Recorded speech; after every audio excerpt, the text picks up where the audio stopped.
ಸರ್ಕಾರಕ್ಕೆ ಈ ಟ್ಯಾಕ್ಸ್ ವಂಚಿಸಿ ಕಣ್ತಪ್ಪಿಸಿ ಸಂಚಾರವನ್ನ ಮಾಡ್ತಾ ಇದ್ದ ಕೋಟಿ ಬೆಲೆಯ ಕಾರನ್ನ ಆರ್ಟಿಒ ಅಧಿಕಾರಿಗಳು ವಶಕ್ಕೆ ಪಡ್ಕೊಂಡಿದ್ರು.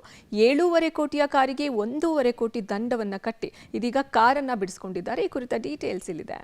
ಕೋಟಿ ಕಾರಿನ ಮಾಲೀಕನಿಂದ ತೆರಿಗೆ ವಂಚನೆ, 7.5 ಕೋಟಿ ಕಾರಿಗೆ 1.5 ಕೋಟಿ ದಂಡ. ಅಬ್ಬಾ, ಎಂಥ ಐಷಾರಾಮಿ ಕಾರು! ನೋಡೋಕೆ ಇಷ್ಟು ಚೆನ್ನಾಗಿರೋ ಕಾರನ್ನ ನಾವ್ ಯಾವಾಗಪ್ಪ ತಗೊಳ್ಳೋದು ಅಂತ ಯೋಚನೆ ಮಾಡ್ತಿದ್ದೀರಾ? ಈ ಕಾರಿನ ಕಥೆಯೇ ಬೇರೆ ಇದೆ.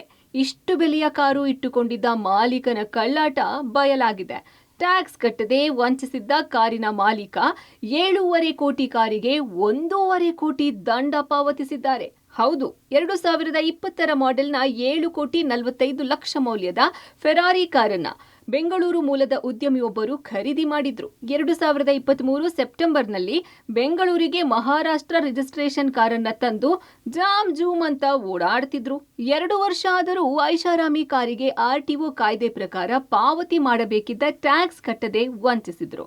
ಇದನ್ನ ಗಂಭೀರವಾಗಿ ಪರಿಗಣಿಸಿದ ಆರ್ಟಿಒ ಅಧಿಕಾರಿಗಳು ಕಾರಿನ ಜಾಡು ಬೆನ್ನತ್ತಿದ್ರು. ಲಾಲ್ಬಾಗ್ ಬಳಿ ಕಾರು ಓಡಾಟದ ಮಾಹಿತಿ ಪಡೆದ ಆರ್ಟಿಒ ಅಧಿಕಾರಿಗಳು ಸ್ಥಳಕ್ಕೆ ಬಂದು ಕಾರು ವಶಕ್ಕೆ ಪಡೆದಿದ್ರು.